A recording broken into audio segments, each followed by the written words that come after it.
La nueva televisión.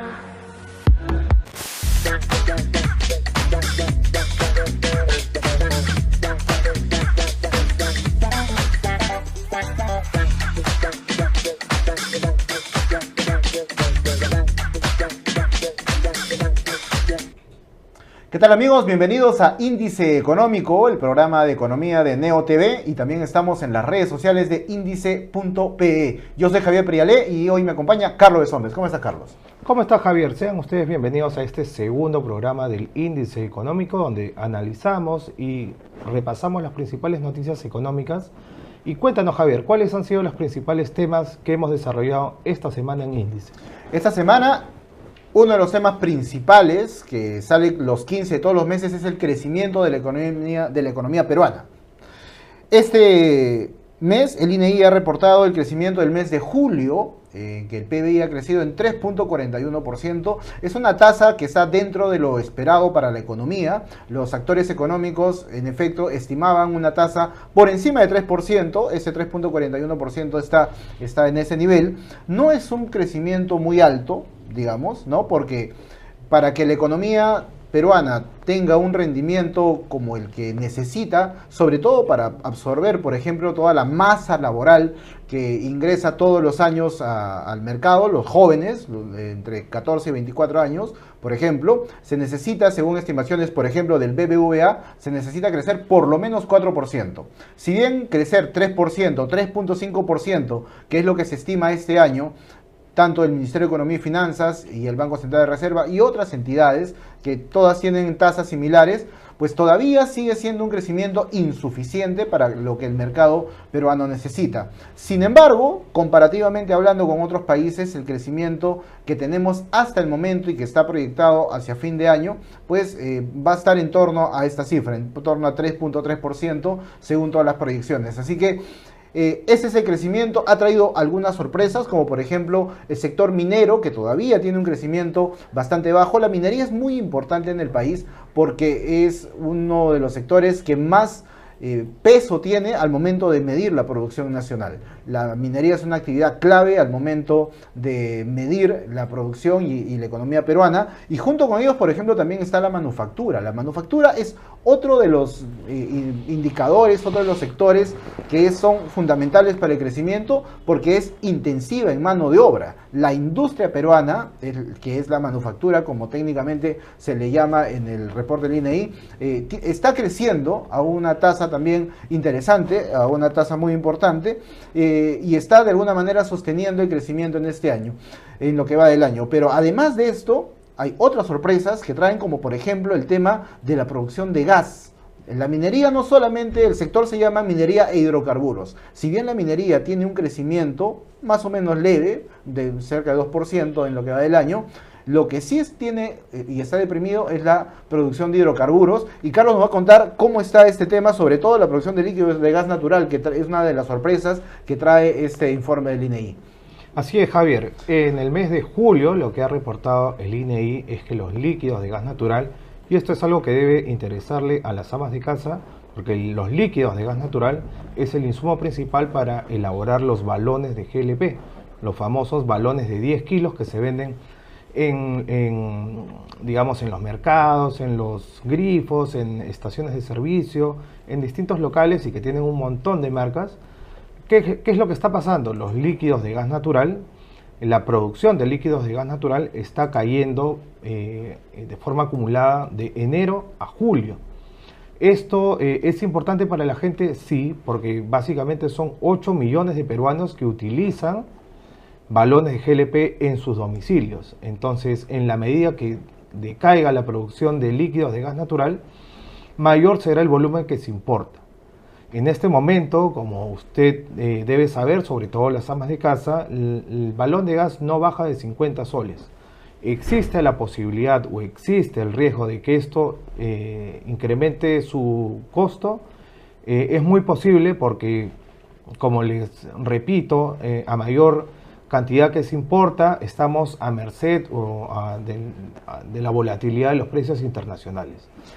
Un tema importante para destacar en el tema del gas natural que mucha gente no sabe de dónde viene el gas que consumimos. En realidad, todo el gas que consumimos, tanto el gas natural como el GLP, viene principalmente de Camisea. De Camisea no solamente sale el gas natural, sino también sale el GLP, los balones. El 80% más o menos, o 75% del gas natural, perdón, del gas líquido, del GLP que se consume en el Perú, viene de Camisea, se fracciona ahí, llega un ducto hasta Pisco, donde se fracciona y se procesa el gas, y de ahí se transporta y se convierte en los balones que todos conocemos.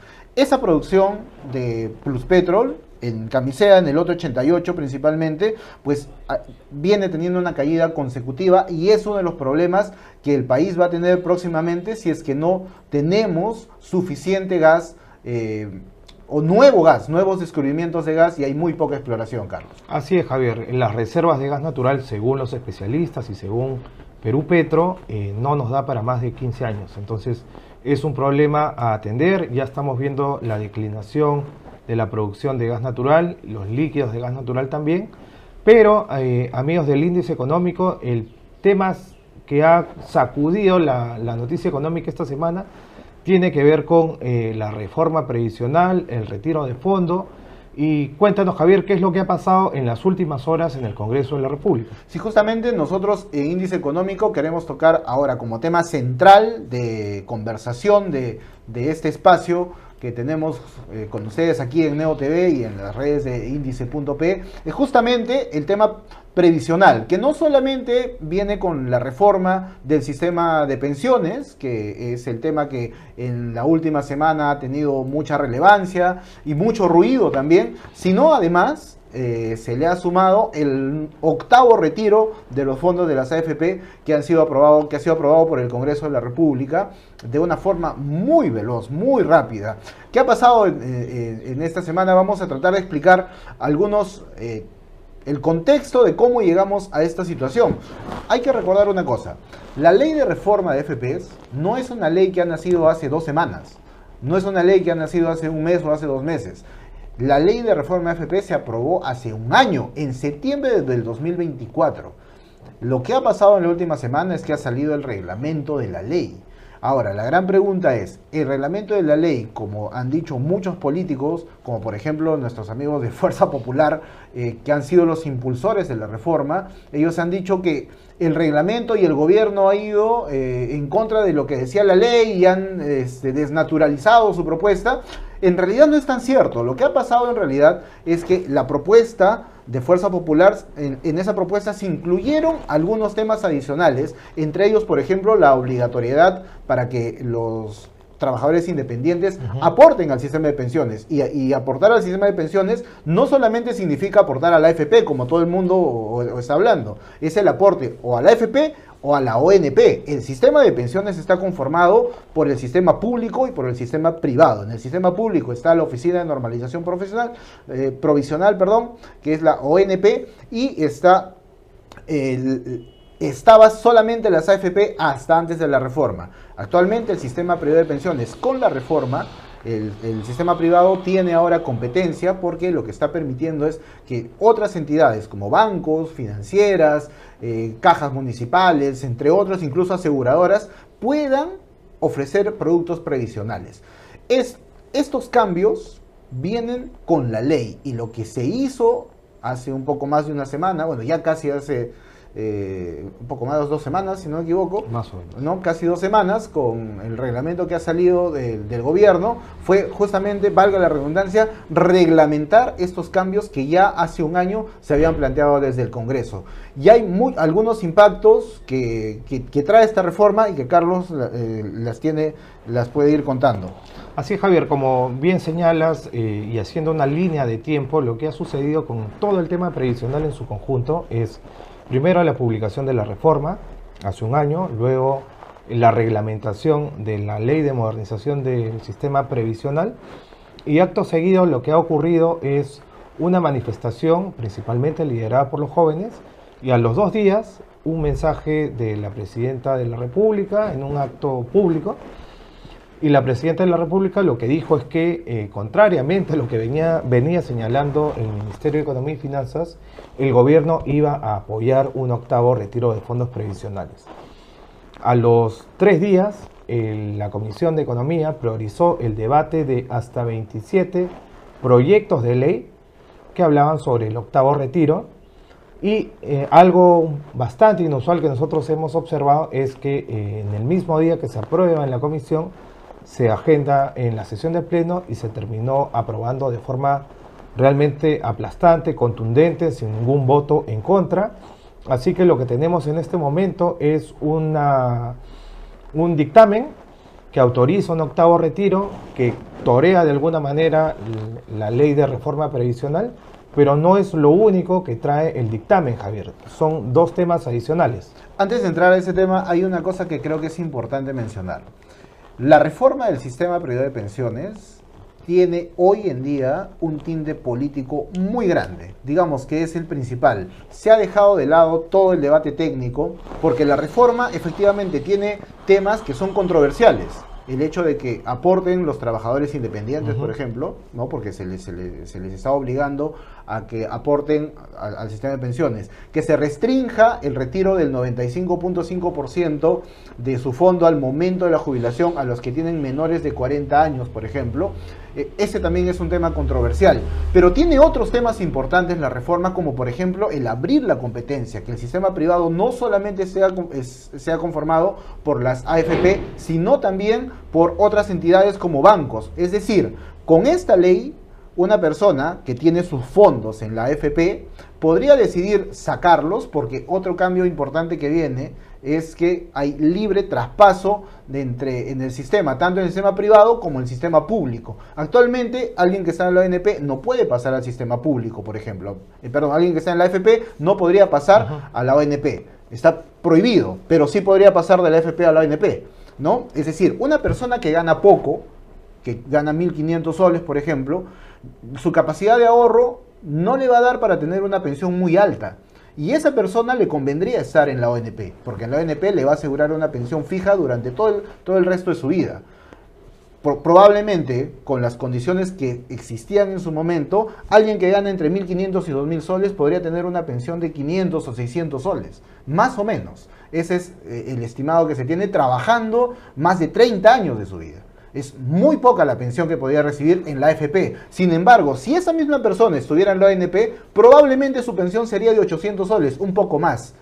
Ese es un tema del que lamentablemente hay muy poca información en el mercado. Muy poca información te la dan tanto la ONP ni la AFP. Se encargan de decirlo porque las AFP, lógicamente, no es negocio para ellos. No es negocio para el sistema informarte de cómo, oye, si te afecta o no te afecta, desde cuándo podrías estar, porque ellos quieren que estés afiliado siempre a ellos, ¿no? Entonces, hoy en día existe la posibilidad de hacer ese traspaso. Antes no existía una restricción y hoy sí se puede hacer. Y lo que estaba comentando inicialmente, que también va a haber competencia dentro del sistema privado de pensiones. Actualmente, solamente si tú eliges el sistema privado, puedes ir a la AFP. Con la reforma, lo que va a pasar ahora es que tú vas a poder elegir también ir a un banco. Un banco o una caja va a poder ofrecer un producto previsional, es decir, va a haber cuentas especiales para ahorro para pensiones.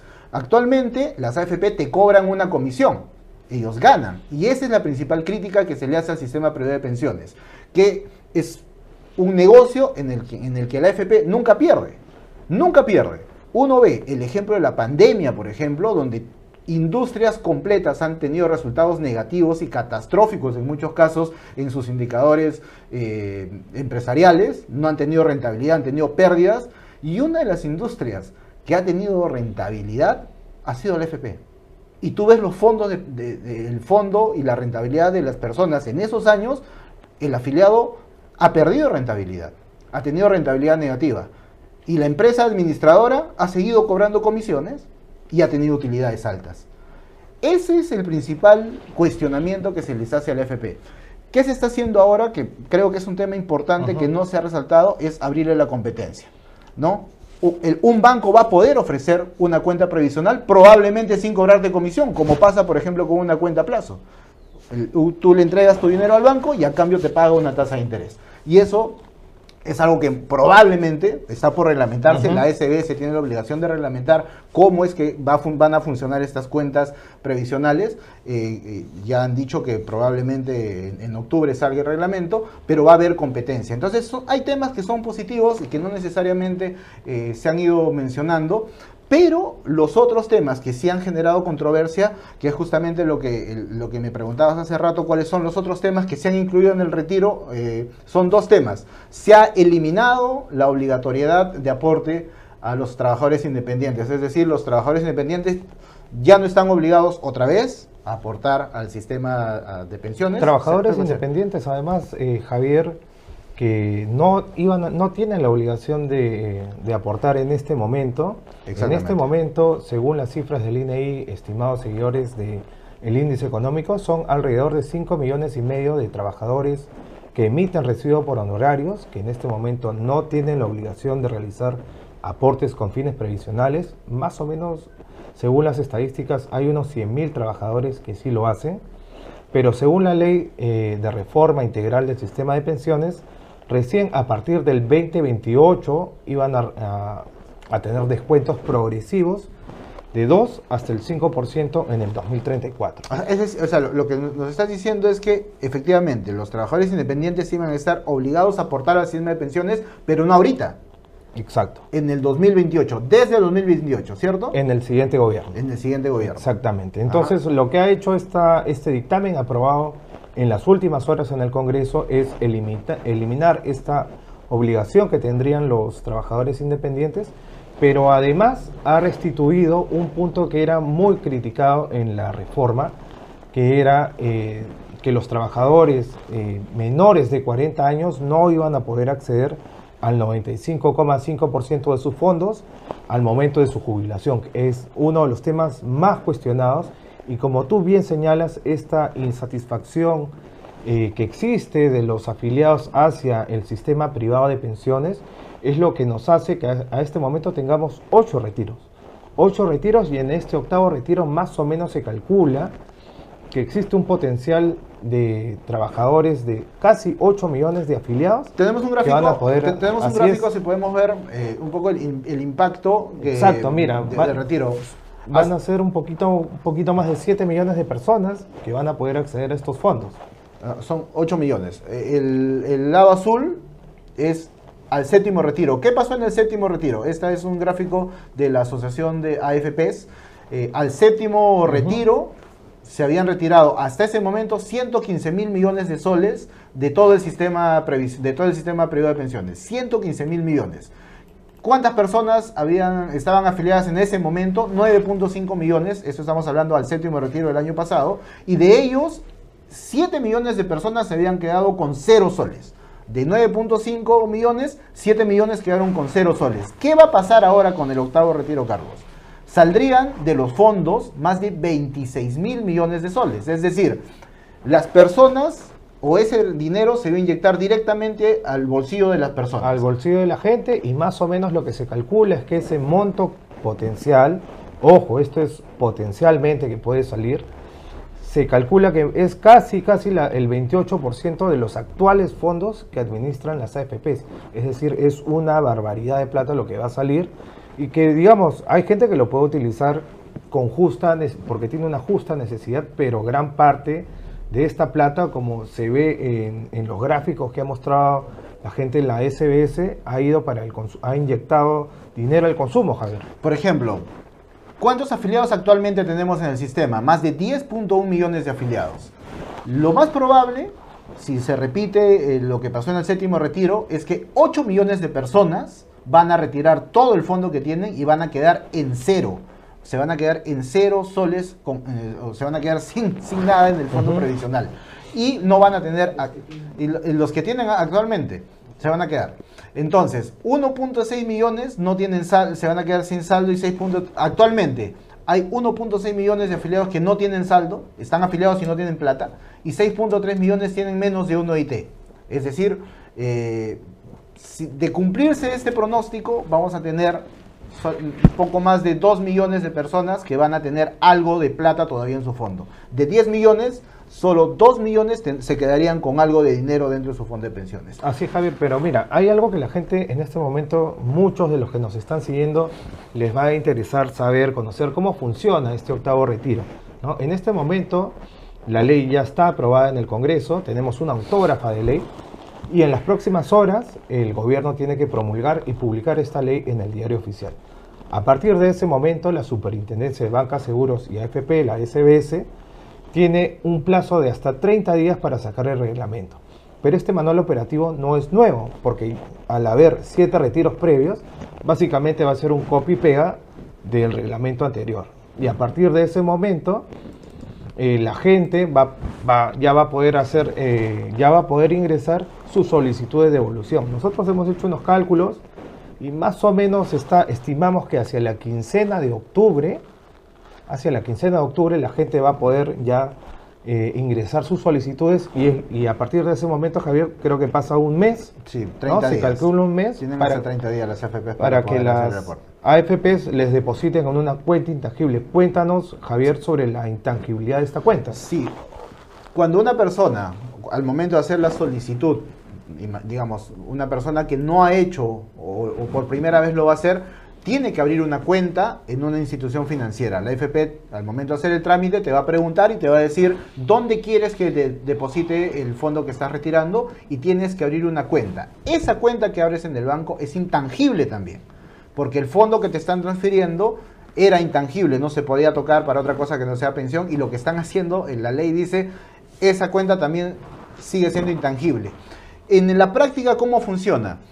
Vamos a poner un ejemplo. Imagínate que tú tienes 3 cuentas en un banco, ¿no? Una cuenta tu personal, tienes una cuenta mancomunada, quizá con tu esposa o con alguien, y tu cuenta de AFP, que es intangible. Y tienes una deuda. Y demoraste en pagar la deuda. ¿Qué pasa?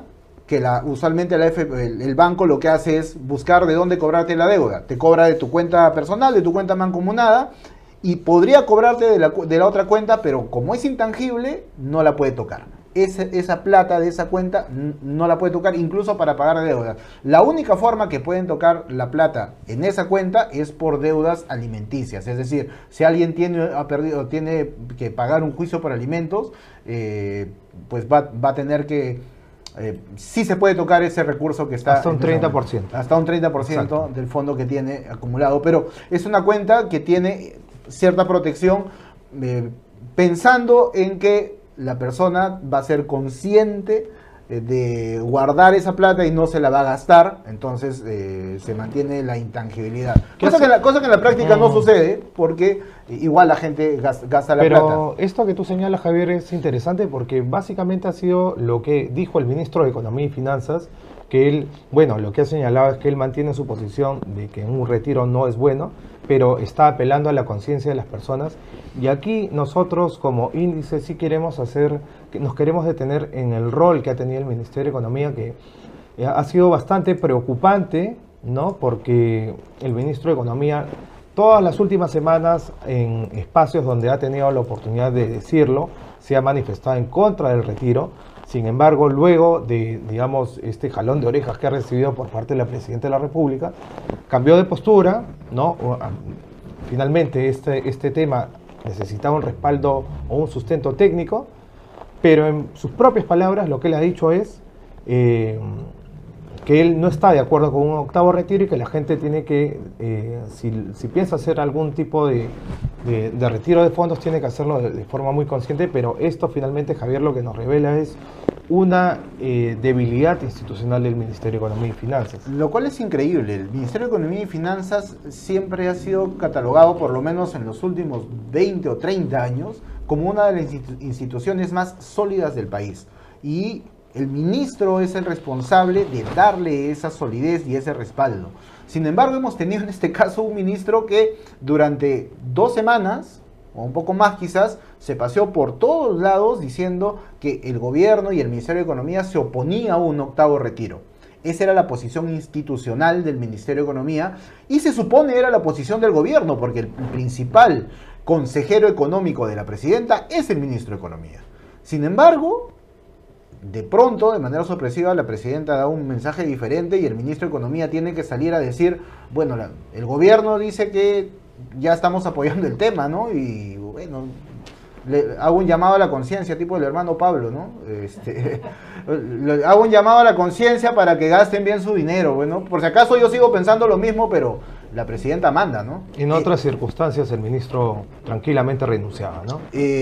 Sí, en realidad lo que debería corresponder con otro tipo de gobierno, probablemente con otra, en otro momento de mayor fortaleza, cualquier ministro de Economía hubiese renunciado, porque no se está respetando la opinión del ministerio y no se está respetando la institucionalidad, porque recordemos que otros gobiernos han observado la ley de retiro de AFP y se ha aprobado por insistencia, y el Ministerio de Economía institucionalmente tiene una posición. Entonces es quizá lo que más ha llamado la atención. Y lo segundo que llama la atención es, yo de todos los años que recuerdo haber cubierto al Ministerio de Economía y Finanzas en mi época de periodista de coberturas diarias, nunca había visto a un ministro de Economía ceñirse a un discurso, salir a pasos perdidos del Congreso de la República y hacer un pronunciamiento leído y no responder ni una sola pregunta. Llegar a una comisión y cuando le invitan a exponer, no expone, sino que lee un discurso más político que técnico, y encarga el tema técnico al viceministro. Exacto. Efectivamente, el cargo de ministro, uno podría decir, oye, pero un ministro es un cargo político, porque es una designación política, sí, pero el ministro de Economía usualmente, tradicionalmente, es el ministro más técnico que tiene cualquier gabinete, cualquiera. Y siempre que uno iba a escuchar a un ministro de Economía, iba a escuchar una exposición del ministro de Economía, no un discurso, porque para eso le pasas el discurso el papel a los ministros, a los congresistas, y ya sabes la posición, y no necesita el ministro ir a sentarse y explicar cosas al Congreso. Sí ha sido muy sorprendente la actitud del Ministerio de Economía, y queríamos hacer un paréntesis y resaltar esto porque no es usual. El debilitamiento institucional es muy, muy fuerte. Más allá de que sea popular o no sea popular, ¿no? Definitivamente han visto más la tribuna y es un discurso más a la tribuna que un discurso técnico. Entonces, a puertas de elecciones, nadie quiere pelearse con la tribuna, y eso es lo que hemos estado viendo finalmente. Para ir ya al otro lado y continuar con el análisis que estábamos haciendo, y para ir cerrando ya este segundo capítulo de Índice Económico, queremos presentar un segundo gráfico que muestra cómo se ha comportado el consumo durante los retiros anteriores. Este es el gráfico que muestra cómo ha ido el consumo privado, cómo ha ido el consumo de las familias. Ese es un gráfico de seguimiento que hace todos los meses el BBVA. El BBVA tiene un índice que se llama índice Big Data de consumo, que mide cómo va el consumo con tarjetas de crédito y con tarjetas de débito. Y aquí vemos, por ejemplo, cómo en el mes de junio, julio y agosto se dispara el consumo. Junio del año pasado, que fue el séptimo retiro, 13.5, julio 24, 13.2, y agosto 23, y así el rezago hasta octubre en 12.4%. Es decir, ha estado acompañando, ¿no es así? Los retiros ha estado acompañando el movimiento del consumo de la gente, de las familias. Correcto. Entonces, uno ve el impacto en este año, luego de un alto crecimiento, 13.5 en junio, por ejemplo. Este año junio crece solo 3%. Hay un rebote estadístico porque no tienes el efecto del retiro. Es decir, en ese momento las familias tenían más dinero para consumir, y por eso es que el consumo se dispara, ¿no? Tanto con tarjeta de crédito, con tarjeta de débito igual, posiblemente más con tarjeta de débito que con tarjeta de crédito. Y lo mismo pasa en el mes de julio. En julio del año pasado crece 13.2 y este año apenas 2.3, porque ya no se tiene la liquidez del año pasado. Esto quiere decir, Javier, que hacia noviembre de este año, fecha en la cual se estima va a salir el primer desembolso de estas 4 UITs, vamos a ver también un rebote. Es muy probable que hacia fines de noviembre ya veamos un rebote del consumo, y bueno, más o menos esa es la expectativa que se tiene. Lo más probable es que el gobierno ya tenga lista la publicación de la ley, hay que reglamentarla, seguramente se va a correr con eso, y el impacto en corto plazo para la economía va a ser que va a haber un mayor consumo porque las familias, como hemos dicho, van a tener cerca de 26.000 millones de soles en los bolsillos, así que va a venir una etapa de mayor consumo, un poco más de dinero en el bolsillo de las familias, y todo esto gracias a vamos a ponerlo en términos más simples, a un juego político por tapar el tema de la reforma que tuvo un descontento grande en las calles la semana anterior. Así que esperamos haber contribuido en este análisis al tema de la reforma de pensiones y al retiro de las 4 UITs, hasta 21.400 soles, aprobado en el Congreso de la República y que próximamente va a estar a disposición de todas las personas. Con eso nos despedimos, Carlos. Estamos en el segundo programa de Índice Económico. Así es, amigos, los invitamos a seguirnos en todas nuestras redes sociales, dejarnos todas las consultas que tengan. Sabemos que son muchas las consultas que se abren sobre este tema. Así que nos reencontramos la próxima semana a través de Neo TV y en todas las redes sociales y el YouTube de índice.p. Muchas gracias.